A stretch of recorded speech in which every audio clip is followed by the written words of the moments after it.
So, hey, welcome back. It's Damon, Mr. Foxy, here with our special guest in the studio, Jose Hernandez. And Jose, I want to just get down and right into it with this one topic that Sure. that you really hit on at the end of the last segment. Yeah. And that is the importance of having someone to be able to work with you. Now, Right. this is the real men of real estate. And I would be a liar if I came here and I said to everybody here listening, oh, I just made it on my own. I started from the bottom. I got it out of the mud. I'm going to tell you, I sure thought I was going to do that. Yep. And I sure started out that way. But when I started fledgling and nothing actually happened for me, that's when things changed. And I started to introduce or get wise to the idea of getting some support. So you mentioned mentors, right? Mentorship. What kind of impact do you think that's had on your career so far? 100% the backbone of everything. I wouldn't be here if it wasn't for that. I ultimately, before I jumped into anything, you have to do research. You have to realize why you're getting into it and just prepare for worst case scenario always. That's something that has helped me. And especially in real estate, when there's certain situations, instead of assuming the best, because things don't always go that way, just assume the worst, prepare for the worst. And so in this case, just with anything, I was looking at talking to other people, and they've all said, you need a mentor. You need a mentor because they're going to help guide you. And especially in real estate, if you're just getting into it, there's so many different avenues to get into. And 100%. You don't know where to start. You're going to dabble into different things, and if you can just pick somebody that's been successful, they can kind of pinpoint you, talking to you and realizing, you know what, this is probably gonna be a better fit for you. Like you're better off doing cold calling. You're better off maybe wholesaling. You're better off maybe just as a real estate agent. You're just a natural. You're better off maybe in the background as an admin controlling the escrows or any other stuff. And that helps a lot. And so I've gone to different mentors, and I realized that some of them were lacking certain things that I was looking for, and so then I just switched and found somebody else. I mean, ultimately anybody can become your mentor. There's a lot of people that have good information that you should always be open to. Absolutely. And around mentorship, like you said, it takes so many different forms, and it can be anyone. And mentors, and I think sometimes people get stuck on the idea, at least I did. I can't speak for everybody, but I had the impression like, well, my mentor has to be the guy that's way at the top. Has to have a Lamborghini. Yeah, it's Grant. If I'm going to get into real estate, it's got to be Grant Cardone. You know what I'm saying? Yeah. But, in reality, what you come to realize is that you just want somebody that's further up the road than you are. And then get that person to help and agree to leverage their knowledge to help you get a little bit further. And I found that it helps you to compress time way faster because what do? They stop you. They stop you with their experience from you going and making the same mistake. Absolutely. I think it's the same thing. Like I had this assumption that had to be super successful, and oftentimes actually ends up being bad if you did, because they're so up there that they don't have enough time to actually give you and teach you, and maybe you're not even ready for what they're teaching you, right? Oh, absolutely. They're miles away from you, and you're literally just starting. So they've already seen that.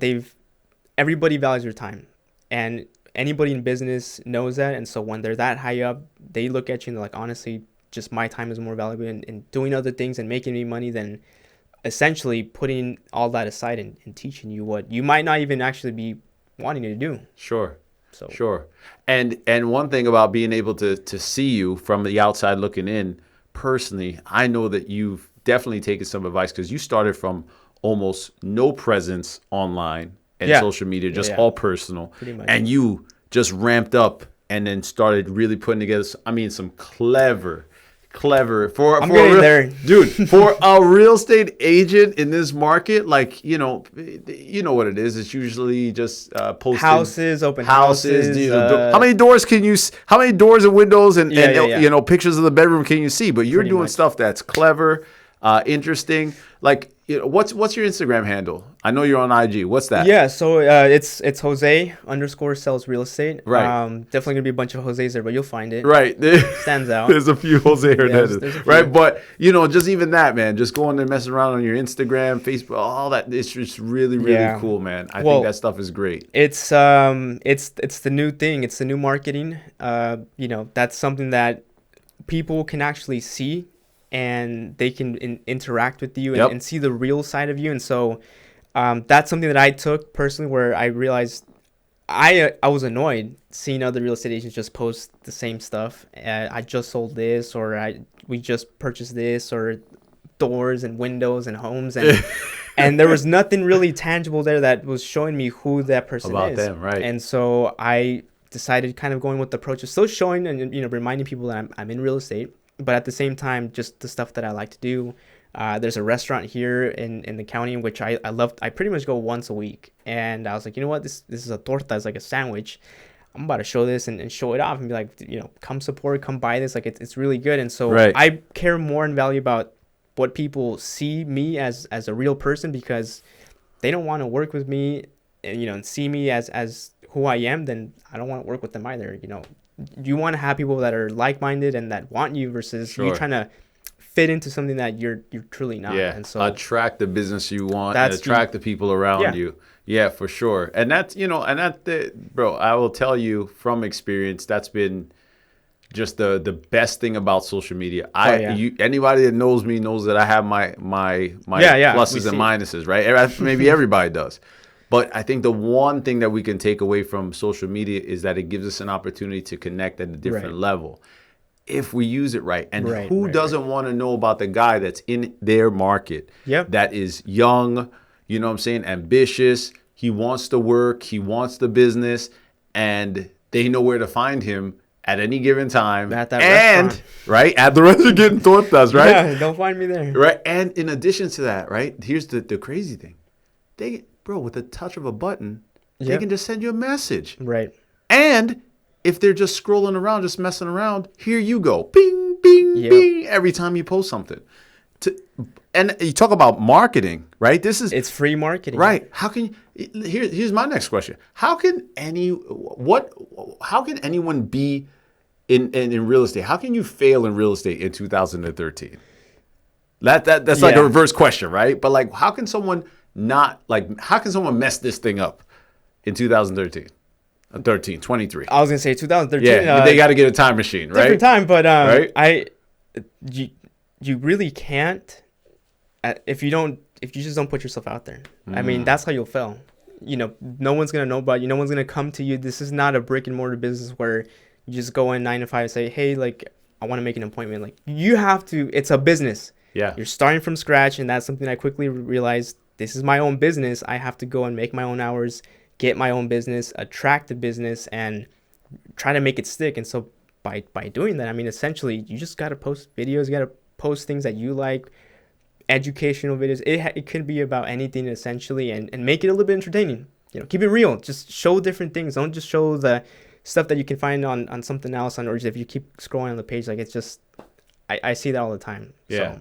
And it gets old really fast. Yeah. Love it. Wow, that's great advice. So tell us, talking business. Let's talk. What is it that you're most involved in? What's your specialty? What do you do for the people here in San Diego? I definitely say it's first time home buyers. It would be first time home buyers, especially in my case, it's like minorities or with Hispanic or Spanish background, speaking. just because this is pretty much our neighbors is Mexican, so a lot of people here speak Spanish. A lot of people here immigrated and they're working, and essentially they're just working, renting, but have no idea, have no education. Just like my father, the highest education he had, I think, was like fourth grade, right? Mm-hmm. And then the rest he was just working. So a lot of people here oftentimes don't know what to do, and so I'm here to just educate them and let them know you can trust in me. I understand where you're coming from. I understand the struggle. Here's how you can just simply, it's simple.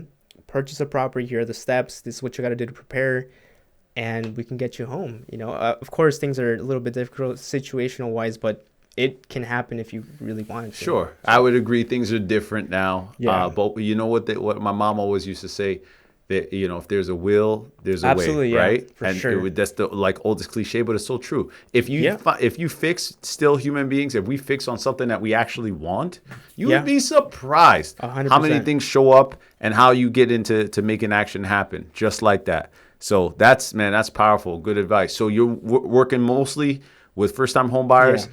You love it sounds like the Latino market. That's that's a market that you know very well. Yep. But you work with everybody. I work with even everybody. if they don't speak Spanish. I work with everybody. I just I have a client actually from Italy. Right. And then their boyfriend is from Scotland. So, you know, I actually happen to dabble in a little bit. I love language.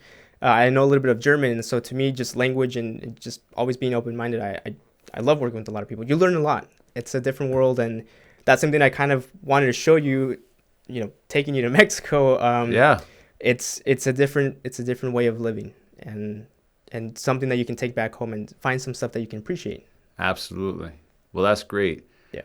So man. So look, we're gonna. I want to just thank you in advance. You just being grateful and gracious with your time and all the stuff that you talk about. So what I'd like to do now is, if we could, we're gonna take a quick little break.